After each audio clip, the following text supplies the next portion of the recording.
Fala torcida vascaína, antes das notícias, se inscrevam no canal, curta o vídeo e ativa o sininho das notificações, siga também nosso Instagram, o Vascaíno da Bahia. Vamos começar o vídeo analisando alguns tópicos da entrevista de Rafael Paiva. Condição física do time. Acho que tem a ver. Para mim, neste sentido é o perfil do jogador. O Inter tem um perfil físico de jogadores potentes e rápidos. Em alguns momentos, a gente interpreta que a outra equipe está melhor. Temos jogadores de jogar com a bola no pé, temos poucos jogadores de profundidade. Optamos pelo Maxime, que é mais de controle. A gente sofre muito na transição. Eu não consigo ver essa disparidade física. Temos um perfil do jogo mais de pé, temos o Payet. Não dá para pedir para o Payet atacar o espaço, para o Verratti puxar o zagueiro para o Payet correr nas costas. O Piton chegou bem ao fundo. Se você opta por uma coisa, perde outra. Demora para a chegada na coletiva. A gente estava conversando sobre o jogo, a gente reviu alguns lances. Perdemos tempo conversando sobre o jogo, mas não foi nada demais. Queria vir antes. Possibilidade de barrar Verratti? A respeito do Verratti, incomoda demais ele também. Ele teve 2 chances de fazer o gol. Aquela bola do tiro de meta do Inter, a gente conseguiu ganhar, o goleiro saiu do gol e ele poderia bater de primeira. Ainda sobrou no Coutinho, que tentou cavar, mas o jogador do Inter tirou na linha. Teve outra bola que quicou e ele chutou por cima.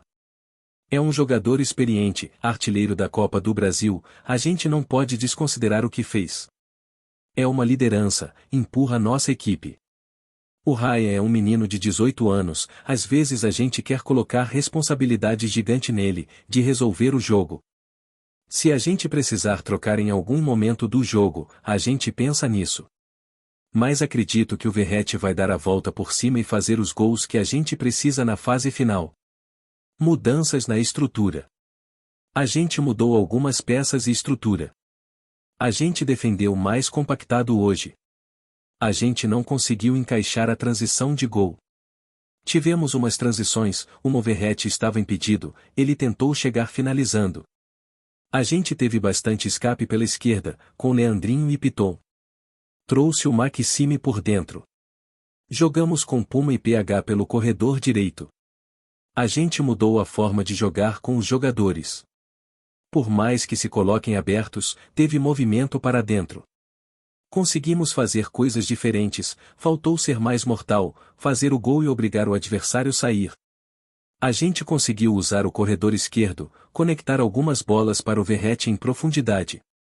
Estamos tentando buscar. Acho pesado achar que só o Verratti vai fazer o gol. A gente cobra muito deles ter mais jogadores para fazer o gol. Não vamos ficar tranquilos enquanto não buscarmos essa maneira de fazer melhor nos próximos jogos. Vaias da torcida.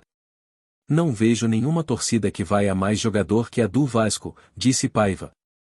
Treinador defendeu Léo e Galdames e disse que alguns jogadores erram mais que a dupla e não recebem o mesmo tratamento. O Léo, para não ser vaiado, precisa fazer um jogo perfeito. E o que quero saber, que horas esse estagiário vai embora? A definição sobre a não efetivação de Rafael Paiva fez o Vasco iniciar os contatos por um novo treinador para 2025. A diretoria comandada pelo presidente Pedrinho já busca possíveis substitutos. Nesse cenário, houve contatos através de intermediários com o português Pedro Caixinha, que esteve no Red Bull Bragantino e está livre no mercado. Caixinha já foi alvo do Santos, mas recusou a investida. A ideia do Vasco não é trazer um técnico de imediato por faltarem apenas 4 rodadas para o fim do Brasileiro, o que aceleraria todo o processo de busca sem real necessidade. A direção espera que a reta final tenha estabilidade para o planejamento de 2025. Nele, está prevista a reformulação da comissão técnica e também do elenco, com a saída de alguns jogadores. A pressão sobre o trabalho de Rafael Paiva já transbordou para o diretor Felipe e o presidente Pedrinho, que se movimentam por soluções nos bastidores para evitar maior desgaste. O Vasco ainda deve cerca de 3 milhões de reais ao Volta Redonda, por conta da transação do atacante Marrone. A diretoria da SAF, através do ex-CEO Lúcio Barbosa, negociou o parcelamento em 3x, mas nada foi pago. Mesmo assim, como a relação dos mandatários do Voltaço com a atual direção da Vasco SAF é boa, novas conversas foram iniciadas e a quitação do débito deve sair em breve. Durante a noite da última quinta-feira, 21, o meia Evander, cria da base do Vasco, esteve em São Januário para acompanhar o duelo do Cruz-Maltino diante do Internacional, no que foi uma derrota por 1-0 na Colina Histórica em confronto válido pelo Campeonato Brasileiro. O jogador cedeu entrevistas ao Globo Esporte e ao BTB Esportes. Em ambas, falou sobre seu desejo de retornar ao Vasco e como se coloca à disposição da diretoria para negociações. O Vasco é um time que sempre revela e trata bem os jogadores que vêm da base, então ver os jogadores que cresceram no clube estarem jogando hoje é muito importante para a história do clube. Cresci aqui, joguei 11 anos no Vasco e o futuro a gente não sabe. Já falei disso várias vezes, estou à disposição do clube, estou aberto a conversar. O futuro a Deus pertence, vamos ver. Disse Evander para o BTB Esportes. O desejo de voltar ao clube já havia sido relatado em outras entrevistas nas últimas semanas. Evander revelou ao Charla Podcast que vive um imbróglio com a diretoria do Portland Timbers, seu atual clube, e que gostaria de se transferir. Ele havia revelado que seus desejos estavam entre Europa e Brasil, sendo esse último caso de dar preferência ao Vasco. Foi relatado pelo noticiário esportivo no último ano que o jogador havia recebido propostas do Flamengo, do Palmeiras e do Atlético Mineiro.